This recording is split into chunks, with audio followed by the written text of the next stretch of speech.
Nike's Colin Kaepernick's Believe in Something campaign. Essentially, it's where Nike featured NFL quarterback Colin Kaepernick, who became a polarizing figure for kneeling during the national anthem to protest racial injustice. The campaign's tagline, Believe in Something, even if it means sacrificing everything, referenced Colin Kaepernick's activism. Now, the ad obviously sparked intense debate, with some customers even burning Nike products, calling for boycotts, while others praised them for taking a stand, right? So despite the controversy, Nike saw a significant boost in sales and brand engagement. But what does this tell us about taking a stand on social issues as a brand?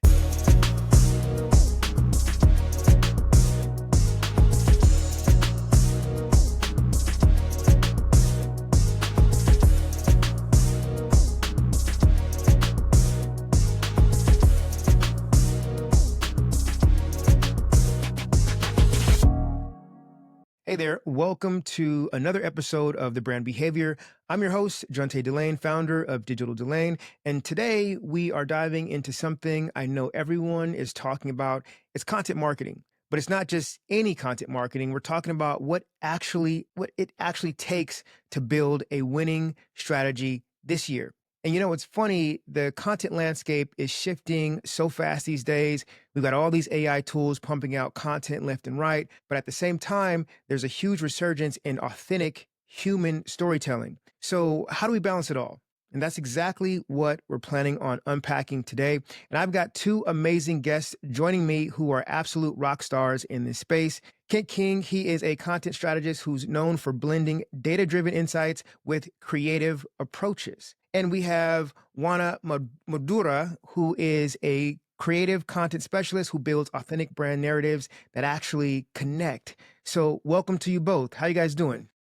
Great. Thanks for having me, Matt. It's a pleasure. Great. Thank you. Thank you for the invitation. For sure, for sure. So listen, before we jump in, I've got to share something that happened last week. I was grabbing coffee with a CMO friend, and you know who you are if you're listening. And what he actually confessed is that on their team, they produced more content than all of the content they combined for last year. Right. Yet their engagement numbers are still dropping. And I thought, like, this is something we actually need to talk about. And the data backs this up too. Right? Content production is up by 35% across industries, but engagement metrics either are falling flat or declining for brands that haven't adopted content marketing. And so clearly more content isn't the answer, right? So let's dig into what actually works. Now, let's start by finding something I find pretty fascinating. And this is the intersection between creativity and analytics, right? And so in the past, data and creativity felt like opposing forces, right? But now the best brands are starting to use them together. And Ken, I know this is something that you know all about, but how would you recommend brands find that sweet spot between making data-driven decisions while keeping that authentic creative voice? Yeah, I think it's a great question because it's something that I feel like a lot of people struggle with in terms of understanding how to actually utilize the data to make the right decisions. Something that I fall back on is a quote that goes, constraints breed creativity. And I think for me, one of the process that I do for a lot of my clients is we will do a scrape, right? So depending upon the niche that you're in, we will go and scrape TikTok for a couple of different keywords and categories. And what we find is all of the data from the top performing pieces of content, we end up utilizing them as what we call safeguards. So rather than to look at the top performing posts and say, hey, we're going to mimic that or recreate this or do this, what we're really doing is gathering all the data to find the commonalities among them. So how many words are typically in the hook? Is it 7? Is it 10?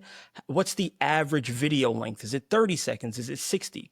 What we're trying to do is figure out what the audience's consumption habits are, so that we can then color within those lines. It's a lot easier for you to paint a beautiful picture when there's lines that are already there and all you have to do is choose the right colors, right? So for us, we're using data to help us figure out what colors our audience is already currently seeing that we know will then translate. Then we decide to sprinkle our own creativity on top of that. So the data for us is really a guide to just say, okay, we're going to create some content, and we know that most people are consuming things that are 30 seconds. We know that majority of the hooks that we see are framed using negativity bias, or they are doing things where they're using the word you very often. First, visual frames tend to change every 2 seconds. These are the things that we use as just constraints to say, now we can color within this box to paint a beautiful picture that we know the audience is already looking for, and we're just adding our little bit of creativity in that mix. Yeah. And one, I know you, when you're working with clients, you have experience in doing this as well. So what processes do you use to translate those analytical insights into competitive narrative elements? So we look at the background, what performed good, what the audience usually reacts to, and we make just a regular audit. And then we go to the customer persona. We look at the client, the final receiver of the communication, and we map out his journey, his pain points, his biggest problems, his misunderstandings, and what he really cares about. And we make that profile of the customer, and we split it into different stages of his customer journey when interacting with the brand. So we look at what data are really relevant on the website, what data are relevant on social media, on YouTube, because the behavior of the client is different on every platform. But let's say just on social media, we look at the best performing content in terms of views, in terms of engagement, in terms of reach. For example, we worked with a client in the human resources, and the battle was really intense for the audience to look at the ads of job posting. But that was not enough. So we tried different types of content to see what performs best. And in the end, the client decided that, okay, this is it. We are going for humor, which was a really unusual decision for a human resource company to produce content based on humor. And we said, okay, this is your idea, let's test it. And they were right. The audience really reacted to humor. And we tried different posts, different formats, visual, text. And in the end, we selected simple text, which performed better. And it was quite a surprise for us because usually the audience reacts to videos, reacts to photos more, but here it was a surprise. Their audience reacted very good on text, simple text. So we refined the content that we produced on humor based on what they liked. We looked every day at the data on each post to analyze which post, which kind of questions, which kind of subjects performed better. And this is how we developed and refined the content strategy in the end. So it was a process of refining and paying very close attention to the customer persona, to the subjects, their pain points, and this was the recipe to success. Awesome. That's brilliant. Yeah. And so let's shift gears a bit and talk about creating a 360-degree customer experience. Right? The days of siloed content strategies are often behind us. Consumers expect seamless experiences across every touch point, but there's a big gap. 76% of customers want consistent interactions across departments, but only 54% say companies actually deliver this. Juana, what are the types of common mistakes you see brands making when trying to create content across multiple channels? First of all, is posting the same thing on all channels, on all social media. So that is not okay. You should look at the audience from one social media, how they behave, what's the profile. You should look at the analytics of the person who follow your page, of your target customer, and then make a blend of the two and adapt each post, each piece of content to the channel. It has certain rules because the customers behave different on different platforms. For example, on LinkedIn, they're in a different mood, in a different vibe. They're searching for professional advice. They're searching for jobs. So they're very action and work oriented. On Instagram, they're just looking for fun things, inspiration. They want to relax. So you have to post different things there. You cannot post the same thing on both platforms. So this would be one mistake. And the other mistake that I see very much, and I'm very much surprised, is brands using ChatGPT a lot. A lot of brands are using a language that is very, very common. I think this is the way to put it in English. It's common to all brands. Like, it's not differentiated anymore. You can see that it's chat GPT. It's not a human that wrote the text. So this is a big mistake for brands. And the other one is not adapting the content for each stage and touch point of the customer. I mean, you should pay very close attention to the text that reads the client when he enters your website, when he buys something, when you put a call to action. So you should really tailor the customer experience with the right communication at each touch point and at each interaction with the brand. So these would be the main mistakes. The last thing, this is one of my obsessions, is the brand voice. Brands don't really put a lot of emphasis on their personality, crafting a brand that is particular to them. They just communicate and they focus on the thing that they want to communicate, but they forget that the thing that differentiates them the most is the brand voice and the brand personality. Integrating the brand voice and making the message relevant is the way to do it, relevant at each interaction with the brand.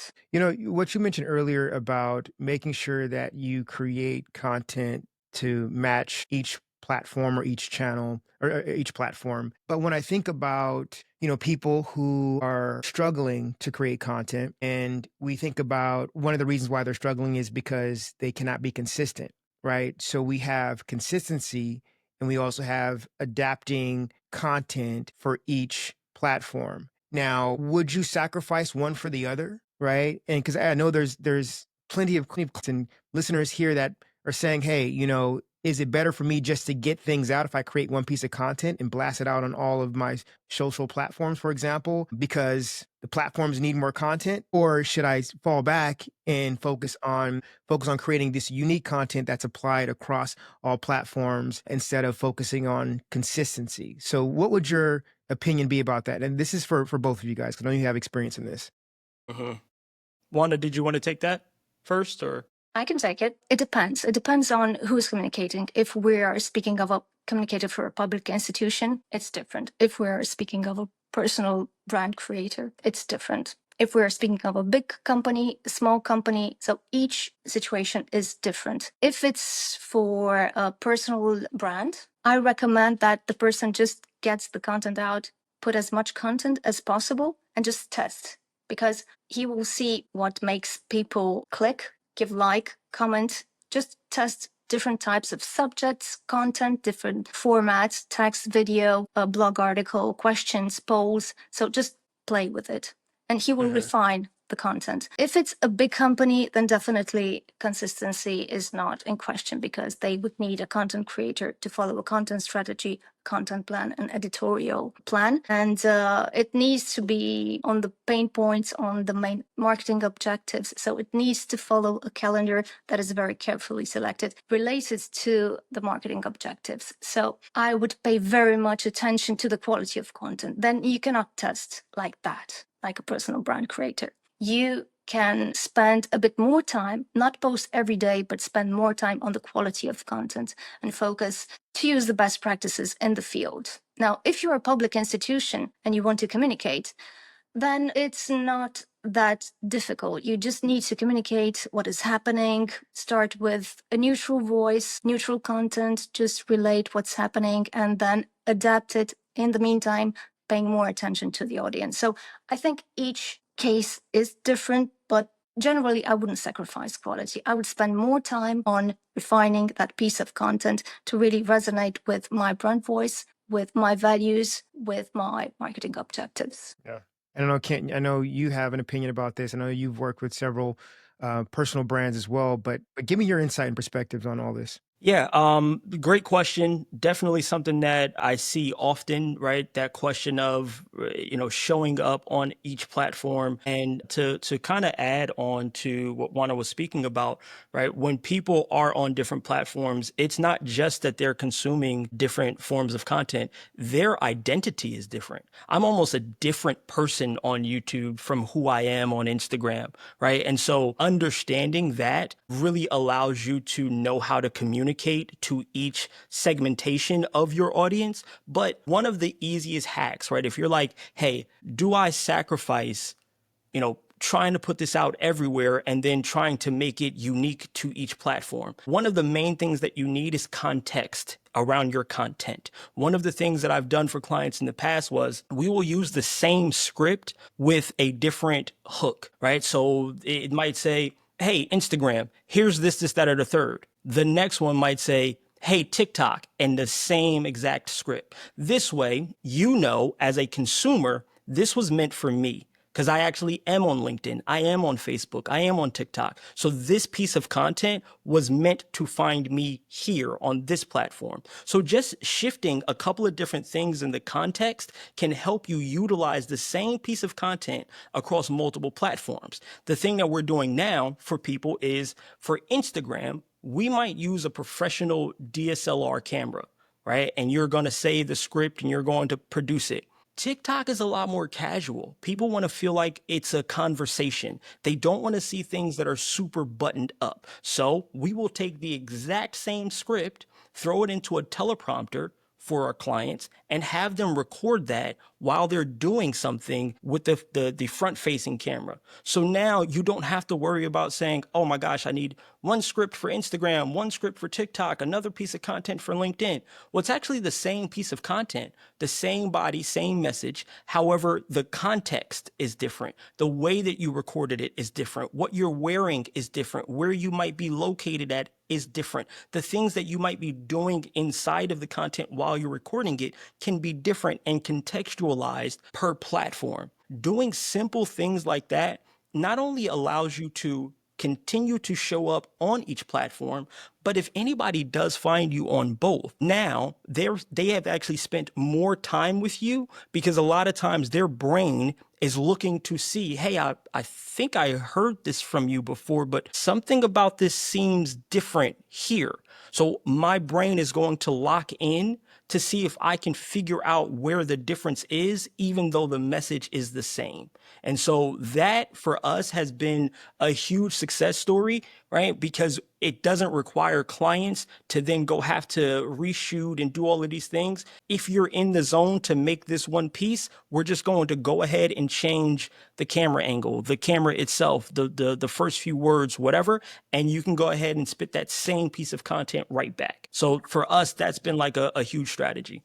No, I love that. I think to your point about the content and context around the content is certainly going to bridge the gap between people who are wanting to create consistent content, but also quality content that could be distributed across all platforms. And so using that methodology, I think, is certainly going to bridge any issues for people who have, or businesses or brands who have any issues with creating quality content at scale to be pushed out through all the platforms there. So let's talk about the actual consumer journey, right? In terms of how content could be mapped for the right parts of the consumer journey. Do you have any insights on do you have any insights on this, on making sure that you have content that is focused on each part of the user journey? Yeah, but I think that it's, they say like you can't go to the doctor and just tell them that you're sick. You have to tell them what your symptoms are for them to be able to properly diagnose you. And the same rules apply in terms of content,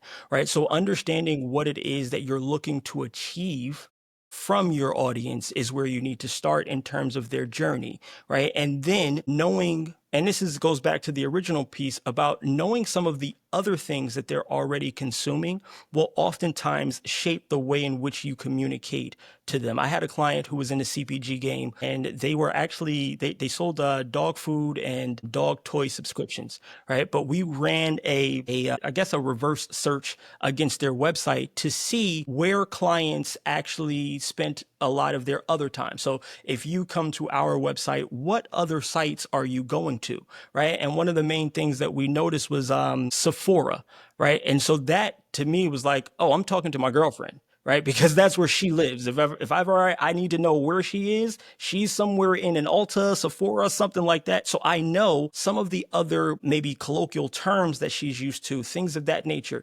Now I can understand how better to communicate with her to get her to a specific part of the journey, or to kind of spark an idea for her based on some of the other things that are going on, right? And that's one of the next things that we do is pay attention to content consumption calendars. I'm working with a client right now who's in the music space. We noticed that a lot of his audience is also into sports. So one of the most successful pieces that we've created is rappers as basketball players. And so we said, DMX would be Kevin Garnett, right? They both like to bark at you. They both have these things. And we utilize that because we know right now the NBA Finals is going on. So we know already what's coming into your content circle. We know you're seeing ESPN clips, you're seeing all of these things from teams, etc. We're going to borrow from that. This way, it already feels familiar to you. This way, we can use that to kind of hijack that to push you more into our content circle. So now we've got your trust, your attention. You know that you align with us because you've agreed that, yes, this player is like this, or you've engaged with us in the comment section to let us know your opinion.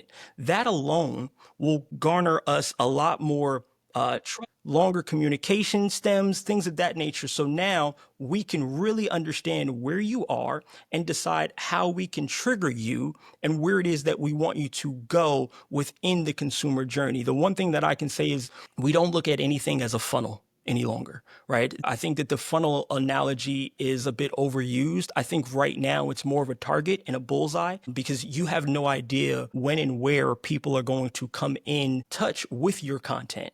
And so you have to be cognizant of that and almost kind of be creating pieces of content that are, we say, unilateral, meaning they are still specific, but yet general enough in the beginning that almost anybody can understand it because you have no idea where they're coming from, what point they're coming in, but you want to make sure that you can communicate with them and then contextualize it to whatever it is that your brand's messaging is, as long as you use a consistent brand voice, which is what Oana was speaking about. And so that's kind of like our secret sauce and our mix of like understanding that, hey, we have no idea where you're coming in at, but we do know how to communicate with you on a level that will allow us to understand where you are. So this way we can then say, okay, we have a lot of people who've come from this angle, right? Speaking about the NBA thing or whatever the case may be from this platform. Now we can contextualize your journey and experience through multiple different touch points along the way with us before we make any kind of ask or suggestion. I hope that pretty much answered the question, but I don't want to try to diagnose a specific solution without understanding the actual particulars around the issue and what it is that you're trying to do. But that's really our strategy for moving people throughout our content bullseye. Yeah. And I think, what's the anchor in that is really finding the gaps in the customer experience, right? And trying to do things to fill those gaps. And so, one, I know that you have experience in this space, but if you were asked to audit a brand's existing ecosystem to identify the gaps in the customer experience, what would that process look like? I would look at the actual experience of the customer with the brand. And I would identify, I would speak to the salespeople, first of all, because they know exactly what the customers are dealing with. So they're the first information knowledge source. And then I would look at the marketing. I would look at the website. I would look at social media and try to diagnose, okay, where is the problem? Like you make the analysis, you have the KPIs, you have the data, and you see that somewhere there's something not right. Like they arrive on the website, but they lose interest. Now, let's identify why they lose interest. So we try to make a diagnosis of each stage and on each channel. But in the same time, we try to map out profiles of the customers, of the existing customers, because you have more than one type of customer. You have maybe different segments, different categories, and we make the profile. And then we even try to speak with some customers, if it's possible. If it's not possible, then we test to see if what we did on paper is also tested and verified in reality. So this is how we try to identify the gaps.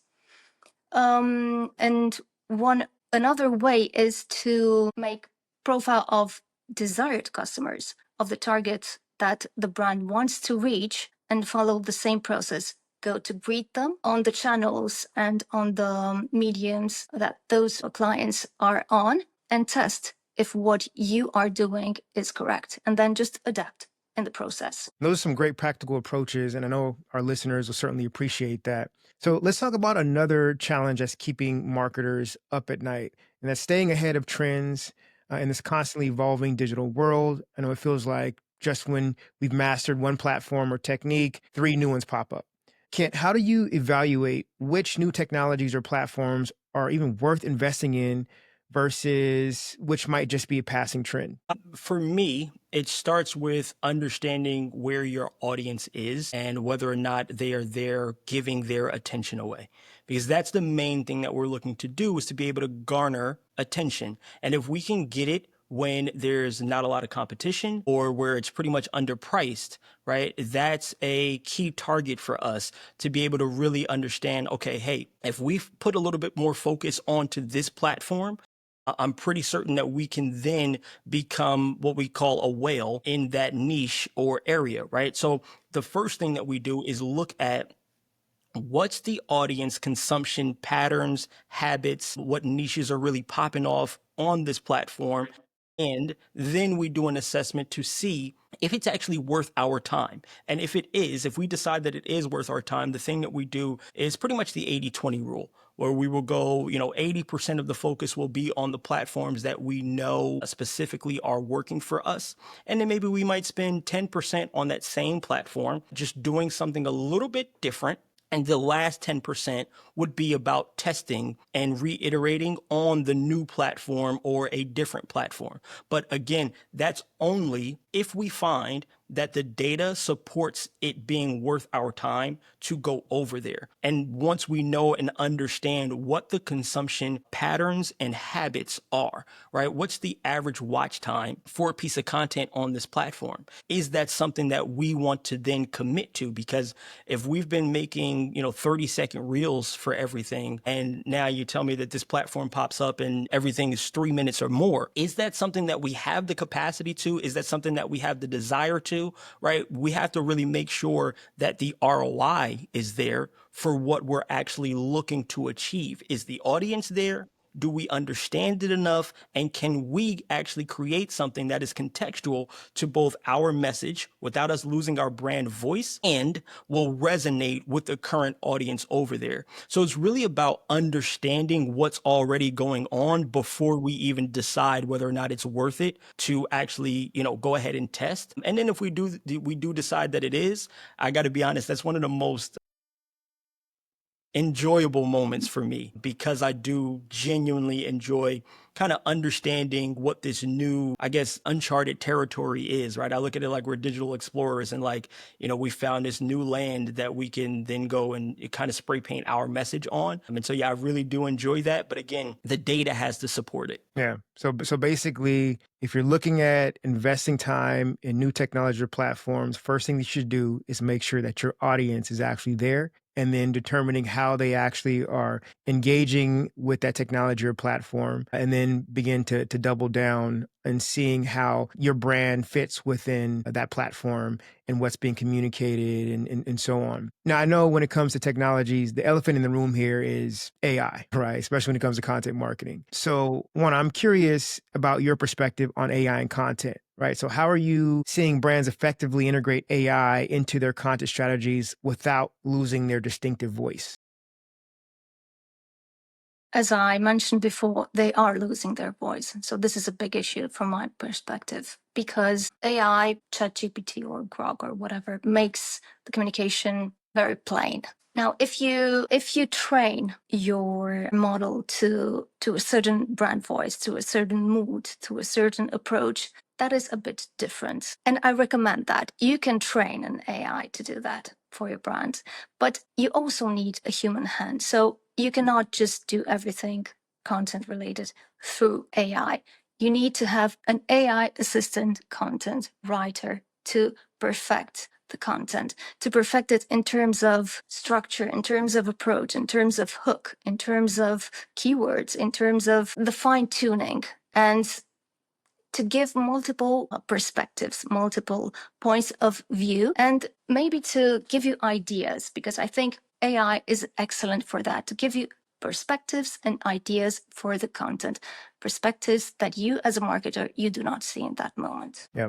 And so when it comes to AI, what's your experience in using AI with regard to content marketing or your opinion about it overall? I think it's a phenomenal tool when it's used the right way. I think most people are using AI to, they're going in and saying, hey, create this, create that, do this, create this. And, there's a book that I'm reading, which is X is easier than 2X. And they speak about the idea of elimination. If you really want to be able to scale and grow, you need to spend majority of your time focused on the thing, the one path that is going to get you there. When you have a really big goal, it's a lot easier for you to just focus on those little things that will actually take you to that goal. And so we use AI oftentimes to eliminate the things that may not necessarily work. So again, a lot of times for us, it's analysis, right? Like I said, one of the first things that I do for my clients is we will go ahead and we will do an entire scrape to understand what is already working, what's currently being consumed in this area. And then we go ahead and do a deep analysis of what it is that we know we can structure all of our creativity in and around. So now we know, hey, let's not even focus on doing 60-second reels because nobody is actually consuming all 60 seconds of this in this particular niche. People want things that are quick, fast, whatever, right? Or maybe we don't even do reels at all. Maybe we just do carousel slides because those tend to perform better. We're using AI to take away a lot of the guesswork from things, right? We don't have to try so hard because we're already looking to see and understand what is currently working over there. The biggest thing with AI is you never want to trade efficiency for empathy. The idea is for us to connect with other human beings. So human beings are really, really good at discernment and understanding what is not human. Right now, the AI space is still new. So there's a lot of people who I guess I can say are fooling that, right? People can't necessarily tell. The problem with that is you lose a lot of brand equity if you're not upfront and honest about how you're using AI. Because once I, as a consumer, say, wait a minute, this isn't even a real person. This is an AI avatar. Now you've lost brand equity with me because I feel like I've been duped or fooled. And so I think one of the biggest things that any brand can do is talk about how they're actually utilizing AI to help build a better ecosystem, a better community, a better process for people. These are the things that you want to actually use about around the idea of AI. Tell people how you're actually using it so that they can, number one, gain some insight to say, hey, I never thought about utilizing AI in this way. Thanks, brand or personal brand, whoever it was that gave me that insight, right? But then number two, you never have to worry about losing any type of brand equity because you've always been upfront with people and said, hey, here's how we're using AI. And you've given them a space and an opportunity for them to say, I like this, I don't like this, right? Because opinions are going to come out and they're going to be everywhere.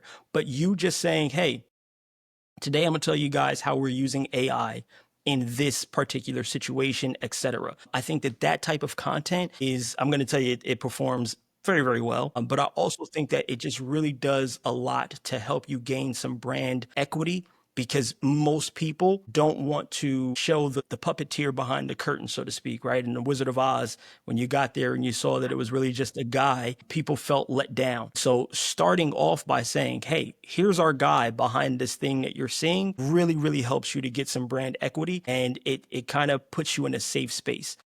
In terms of creative, though, these tools are meant to be able to communicate on wide levels. And so, as Juana was saying, the more you train them, the more specificity you give them, the easier it becomes for these tools to help you do things like ideate, right? Because that's a big thing for us is like, hey, here's 10 pieces of content that have performed very, very well for us. Analyze them. Tell me what the common traits are and help me ideate on some things that I might be able to add to this roster, right? That's one way that we definitively use it. And that's a really, really good way. The other way is to kind of ask us more questions, right? Here's a summary of this. Here's our business. Here's our customer journey. Here's our brand voice. Here's our current goals and KPIs. And here's our desired trajectory, right? What are some questions that we might not necessarily be looking at or answering that can help shed some insight for us as we desire to go here? Right? That's really how we use AI at my team, is really about elimination of understanding, hey, these things are not working or these things are working, and then ideation and pontification, right? Those are the three things, that the three boards that we have in terms of my team that we're looking at when we're looking at specific brands. And that's mainly the ways in which that we're using AI. Yeah. You know, it's interesting because I feel like there's starting to be a purist movement or a premium placed on human content, right? I mean, you even look at like Broadway shows, right? They're starting to increase in popularity because people are certainly wanting to engage with things that are more human, more authentic, and so on. And to the point of, you know, AI being a tool that allows for us to efficiently produce content, if you will, that also is a detriment to the quality, right? That is the output of that tool. And so I think going forward as brands, we all have to realize that there will be a moment where, to your point, Kent, that you start to establish more brand equity or diminish your brand equity based upon how you use this specific tool. So ultimately, you know, for our team, we certainly do not use AI as a crutch, but we use AI to help with most of the with regard to content, with most of the research and so on, to help beef up or enhance the type of content we're looking to create. And so that's always, I believe, a best strategy across the board that ultimately is going to have that brand come off as more authentic overall, right? And so, you know, with that, I want to pivot to focusing on sustaining a content marketing strategy long term, right?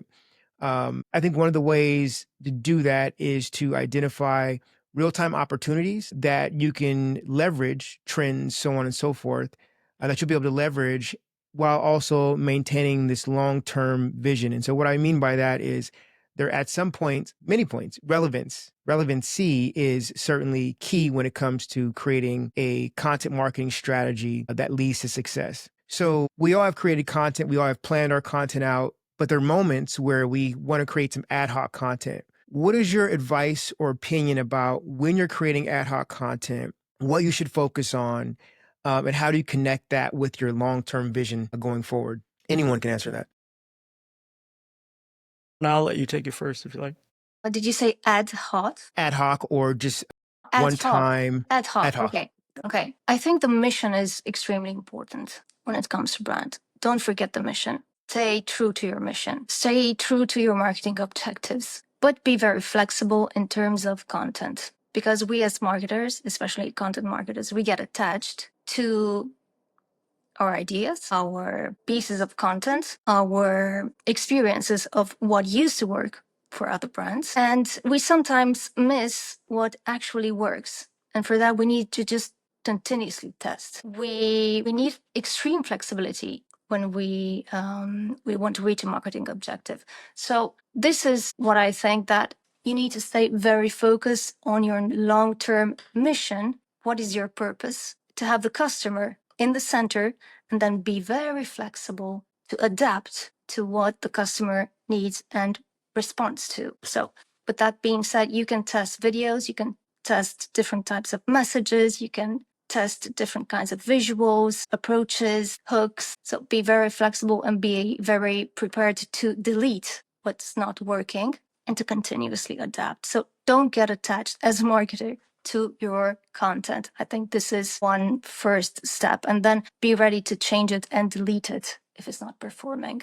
But stay true to the mission and the marketing objectives. This is a hard Right. one. This is a very hard one because you sometimes create 10, 20 pieces of one type of content, one format, and then you create other 10 pieces and they're not performing, and there's no efficiency in what you do. And then you see that what you produced is worthless for the client. It does not react to it. So you need to continuously shift and adapt and see what's really relevant for your customer. Can I see you shaking your head there? What are Yeah, your because thoughts? I completely agree in terms of like understanding, what I was saying about understanding your mission and keeping that the center of the things that you are doing, because each piece of content is almost going to have its own mission, right? How we treat ads is completely different from how we treat organic. Right. Because if we're doing organic, oftentimes it is really just brand, enlightenment. We're looking to expand our touch points with our current audience. With some ads, we're looking to gain a new audience. So depending upon the desired result or outcome of each piece of content, that's going to change contextually. But again, for us, one of the main things that we do is one of the first things we do is we create an adjacent content calendar. And that's one of the things that helps us to have a lot of longevity is if I know, again, right, that my audience is going to be paying attention to something in particular, I might start to schedule or create content ideas around that now, right? To be completely honest, we just got done working on a March Madness campaign for a brand. And, it's currently May, right? So we're a year ahead almost, right? But we know that March Madness is coming up, and we know that this particular audience is still going to be interested in this, and they're still going to, be curious about March Madness and consume that. So for us, hey, guess what? We're already almost a year out from that, and we've already got 2 weeks worth of content pieces for that time period because we know what their consumption patterns are. So that's number one, is understanding that, and then, creating an adjacent calendar to say, hey, these things are happening. We know that we want to be relevant around these conversations. Let's at least start ideating and throwing some things on the board. Maybe might not necessarily film it, but we have it down. We have the script. We have the hook. We have what the visual concept is going to be. So at the time that we do need to record this and we do decide to put it out, hey, all we have to do is then just hit record and we're good to go. The other thing that we've done is the reverse, right? So if I know, this is what we did again for the dog brand that I was working with. If I know that the current audience is a big fan of pop culture moments and pop culture shows, right? We might create certain things that are contextually relevant to those. This allows us to create an entire content world for our consumers where you are now entrenched in our world. And so you are following our characters, our character journeys and growths, etc. You see this really done really well with Duolingo. They have their mascots and they make sure that their mascots are relevant into whatever it is that is going on. They try to interject their mascots into. And so we were doing the same thing for this dog brand where we were actually recreating popular shows that we knew this audience loved, like Breaking Bad or things of that nature, and just creating it around our world. Instead of it being humans, it was dogs. And instead of them looking for unexplainable substances, they were looking for dog treats, right? These are things that we can do to make sure that we're creating something that's evergreen, but that we know is going to work and we can always stay relevant with because we've brought you into our world. So we practice a lot of world building with some of the larger clients who might not necessarily be building like a personal brand. We want to build an entire world that our clients, customers, partners, whoever can come in and consume almost endless pieces of content and feel like it's still relevant because there's a sense of familiarity there. There's something that they can tie to. There's something that they can hold on to. There's a sense of nostalgia there that allows us to have a little bit of fun, but also, again, create something that is almost evergreen because some of these shows or tropes that we might use are classics and they're never going to go away. And so that allows us to really be able to stay on the edge because we've already got a calendar and now we're bringing you into our world. So for us, time is on our side because we know what's going to happen. We know what you're going to consume. We know what we're going to create. That for us is really a cheat code. Yeah. So, I love the example that you even used with Duolingo, and that actually brings us to our next segment, which is called bad, bold, or brilliant. Right. And so I have a couple of examinations, or a few examinations, one of which is Duolingo, where I would want your opinion if the examination or if the campaign is bad, bold, or brilliant. Okay. So let's talk about Duolingo's TikTok strategy. They completely transformed their Green Owl mascot into a viral character by embracing platform native humor, trending sounds, and playful and sometimes irrelevant content. But rather than sticking to traditional educational posts, Duolingo leaned into the quirks of the TikTok culture, resulting in millions of organic views, a cult-like following, and a massive boost in brand awareness. So, what are your thoughts? Is this campaign bad, bold, or brilliant? I'll take it and I'll say it's absolutely brilliant because it is contextualized to the platform. It is, two of the things that you can do with content that when it's working is you are generating curiosity or you're generating conversation. And if people are willing to have conversations around the content that you are making, you are doing your job because that is going to spread like wildfire. If they're having conversations around it, that means that they have to then share it with other people in order for them to participate in the conversation. If they have to share it with someone, then it almost makes that other person feel like they are left out of said conversation. And so now I'm going to pay more attention to this thing because I don't want to miss the next thing and be, the guy at the water cooler who has nothing to add because I haven't seen it. So to me, Duolingo's entire approach has been absolutely brilliant, all the way down to their character arcs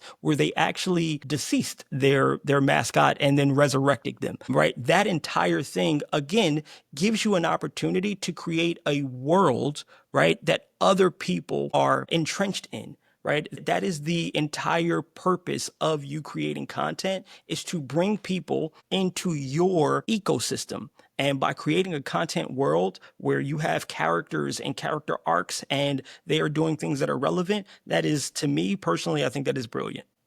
And Juan, what about you? What are your thoughts? Yeah, I personally don't know the campaign of Duolingo, but I'm going to speak about something else. I think the mindset of the marketers, of the content marketers, of the strategists is beginning to shift towards creating relevant content for the client. For example, I've seen recently a podcast, and podcasts are becoming more popular now for companies, for brands. They do not sell, they do not present their services. They just speak of subjects that are relevant for the audiences. And I was surprised to catch myself watching an entire 2-hour podcast, a discussion with a doctor that spoke about subjects that really interest me. There was not even a mention of the services or procedures that that brand is offering. So I think it's a beautiful exemplification of what Ken said before. They're creating a world in which they invite you, and of course they want you to spend a lot of time and just be immersed in that world. And of course, in the back of your mind, it's always about that brand. But this is how you gain the trust, you gain attention, you get familiarity with the brand, and this is how you start building a relationship, whether you offer humor, entertainment, valuable information, education, it does not matter. So you need to change your mindset from selling and promoting your products or services into being relevant for the final customer. And I think with that mindset in mind, it doesn't matter AI, it doesn't matter what platform you are in, just focusing on the relevant message for the customer, on the specific type of vibe and interest that channel is focused on. For example, create relevant content for LinkedIn to the specific type of behavior on LinkedIn. Create relevant content for YouTube where people consume shorts, but they also consume 3-hour podcasts. So it does not matter. It's not about the attention. It's about the subject. It's always about the subject. And I like how you said, creating or understanding the vibe Yes. of the channel, right, is important. And that actually leads me to our next examination from our segment, Bad, Bold, and Brilliant, is Pure Gym's unfortunate 2020 campaign, where a UK branch promoted a workout challenge on Facebook by comparing it to slavery with the tagline, "Slavery was hard, and so was this workout." They even referenced the film 12 Years a Slave, right? So needless to say, this is widely condemned for trivializing the suffering of enslaved people and using historical trauma for commercial purposes.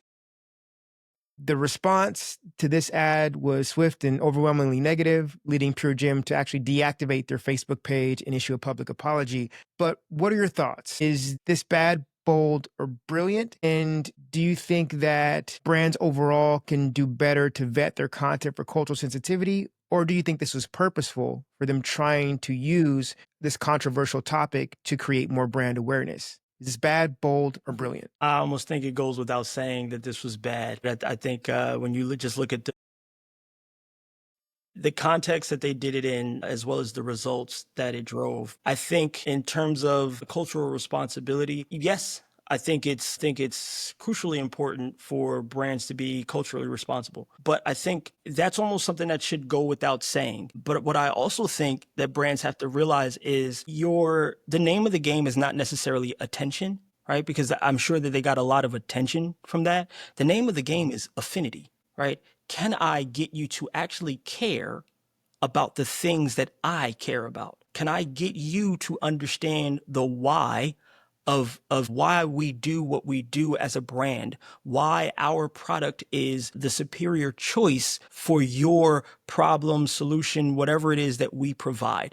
And I'm trying to do that by gaining affinity with you. And if I can gain your affinity and your trust, then you will vote for me by using your pocketbook, your wallet, your tap, whatever. And so that is the name of the game. It's not just attention. Attention is something that anybody can get by being outlandish, right? But you don't want that type of attention. You want affinity. You want people to actually recognize your brand and feel something. You want there to be an emotional connection with your brand, because we know that consumers, we buy things emotionally and then we justify them with logic. So can I get an emotional resonance with you? And it's funny, right? When Juana was saying about the vibe, right? The vibe is very important, because how do we vibrate? What is your resonance? What is your frequency? Can I match that? Can I become in tune with you so that we vibrate at the same frequency and that we resonate with each other? You resonate with the brand and you then feel affinity towards that brand.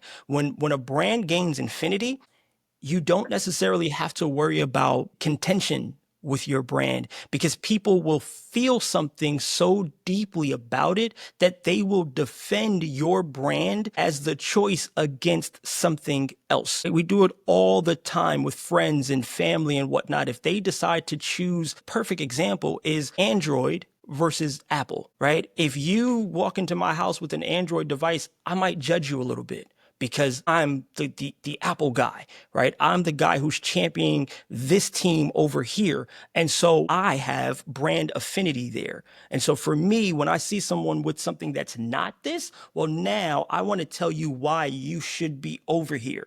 Apple's not paying me for this. I'm doing a free commercial, a free ad for them with some of my closest friends who already trust me in my decisions to tell them why they should be on this side. And that's the end goal of you creating content. It's for the affinity, not the attention. That makes sense. And that leads me to our next examination, which is Nike's Colin Kaepernick's Believe in Something campaign. I'm sure we may be all be familiar with that. Essentially, it's where Nike featured NFL quarterback Colin Kaepernick, who became a polarizing figure for kneeling during the national anthem to protest racial injustice. The campaign's tagline, Believe in Something, even if it means sacrificing everything, referenced Colin Kaepernick's activism.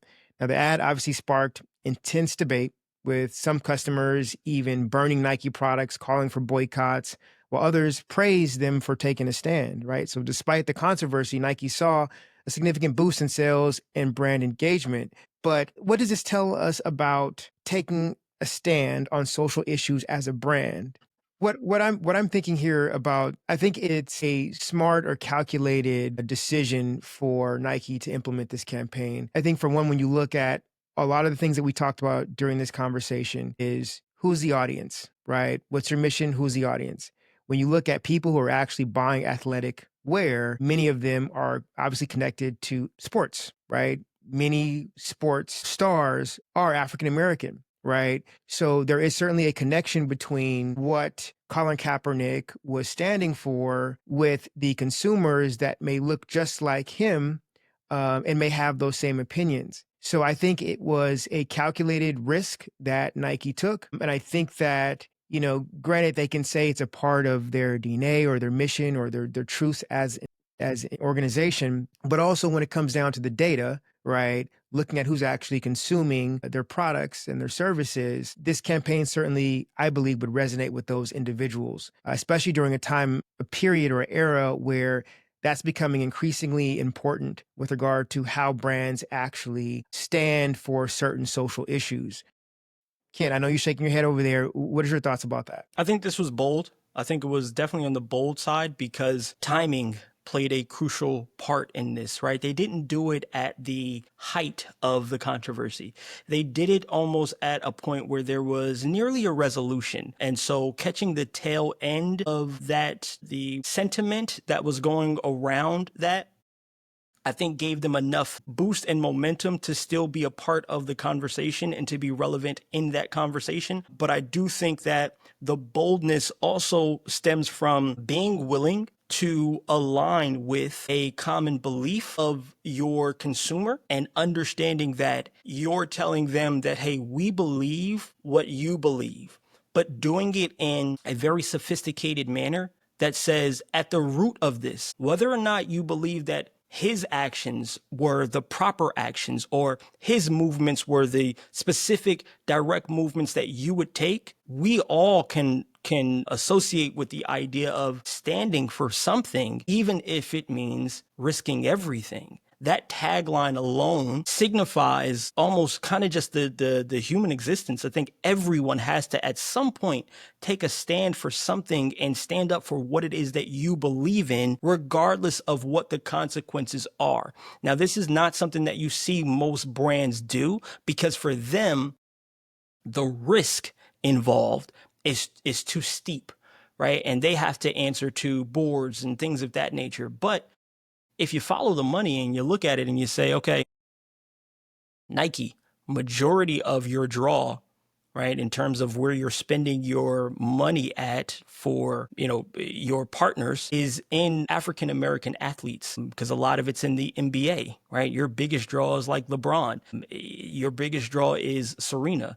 So you have to then say, hey, we at least see you. We understand you. We may not necessarily agree with the actual method and procedure, but we do align with the bigger picture. And being able to say that as a brand, again, genuinely yields brand affinity. And you have to be willing to alienate some portion of something, some portion of an audience whenever you're doing that. But the funny thing about this is, and this is what I tell clients, is like, because I get a lot of times clients will, they're used to producing content and it gets 300 views, 1,000 views, whatever. And I always tell them that's very easy when you have only 1,000 people looking at your content, because majority of those people are going to align with you, number one, or they don't care to tell you their difference in belief. But oftentimes when we create a piece of content and it does 100,000 views, right? At that point, there's always going to be some opposing opinion, belief, concept, something in the comment section. And a lot of times I see, clients, when we do personal brands, they start to shy away from that.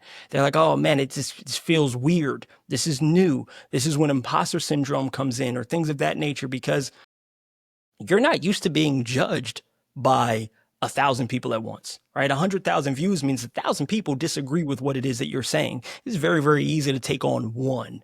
But when someone champions something and says, you're weird for this, or you're different for this, or you're that, and they start to point out your iniquities, that's a very, very big problem for a lot of people. And so whenever you're moving at that big scale, you do have to realize that there's nothing you can do to avoid the contrarian opinion. So the best thing you can do is to double down on who you actually are, what you actually believe, because you might lose with the brand, but you'll gain depth with the people who align with your brand. Yeah, maybe not this many people might, oh yeah, I love Nike. But the people who actually do and they actually believe in what you believe in, they are Nike fanatics at this point, right? They are the people that are like, you can't walk into my house wearing Adidas or Reebok or anything like that, because we are a Nike household here, because they stand for and they believe in what I believe in. And so I do think that it's a good trade-off. It's a fair trade-off of gaining depth right, in exchange for some width. Yeah. I Well, also want to give now, an example of a personal brand. I've had this experience and it was very unusual and a bit disturbing. A public figure, we did content, we did planification, we produced the videos, we produced also pieces of articles, and the reaction to some videos that were referring to social issues and general problems that are very common here in Romania, problems for the general population, they sparked some horrible comments and horrible reactions. But it had nothing to do with the person. So it just sparked reactions in people who were mad. And they just found the channel and the environment to express their frustrations. So for the person to read all the comments that had nothing to do with him, it was a horrible experience. And for me as well as a marketer to see the reactions of those persons, it was the first time and quite shocking.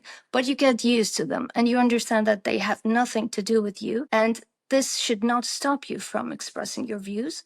This should not stop you from putting your opinions forward, because for the majority of the people who are commenting and reacting in a bad way, have bad reactions, there are so many other people that are having no reactions, that are driving no engagement, but they're reading and they're seeing this. They do not agree, but they would never comment or like or have a reaction to that post. So I thank you as a brand, as a personal brand, as a big brand, you should know what you stand for. Pay very close attention to who you associate with. This is a PR thing, it's a public image thing that is a very sensitive one. So there's always the risk, especially on social, political, and general issues. So it needs to be treated with a lot of attention, and a PR manual with a crisis of communication in the background so you can follow steps in case of an emergency situation like that. yeah, that makes total sense. That makes total sense there. So now it's time for tools you can't live without. So I'd love for each of you to share the tools you can't live without and how you apply these tools to your personal or professional lives. Juana, you want to go first? Yeah, well, I tried a lot of tools. The one that I use most is ChatGPT Grok, just to make a comparison between the answers of ChatGPT and then test them on Grok and then back and forth between the two. So these are the tools that I use mostly. And what about you, Kent? So ChatGPT, Claude, and now Manus AI. Manus allows me to kind of get a lot of the busy work done. It can really automate a large portion of some of the things that we need to do, like, searching the internet, finding a long podcast, and then maybe chopping it up into certain clips that we might want to repurpose, etc. Right? Manus can do that all in one prompt for me and actually cut everything down and all of that stuff. So those, in terms of the AI tools, are huge for me. The other one would be N8N now. I use that a lot for automation because I can build out custom workflows that are specific to each brand, right? Again, when we land a new client, we do make sure that we build them their own automation just for scraping, just to understand kind of what's going on in that world. I would say that those two are some of the most popular tools that we use. We've got a couple others. We've got ClickUp now that we use. It's one of those things where they contacted me to do a brand deal for them on my personal page. And it's a tool that now I ended up adopting and adding into our tech stack and workflow. We do use a couple of different automation tools for posting, scheduling, handling things like that, commenting, etc. But yeah, I think that would be the biggest tools that I would say are things that I necessarily cannot live without. Awesome. So I think those tools are very valuable. We also use some of those similar tools as well, including in-house custom GPTs for clients as well, to make sure that we're up to date on all the things that are happening within that client's industry and so on. So certainly want to thank you for sharing such valuable insights today. Thank you to our listeners who are tuning in to this episode of The Brand Behavior. Of course, I hope you've gained some valuable insights into building a winning content marketing strategy. And don't forget to subscribe to our podcast on your favorite platform and visit our website at digitaldelane.com/podcast. And if you enjoyed this episode, of course, please leave us a review and share it with your network. I am Juntae DeLane, founder of Digital DeLane, a full-service digital marketing agency helping to bring new brands, campaigns, and ideas to life. And we will see you next time. Bye for now.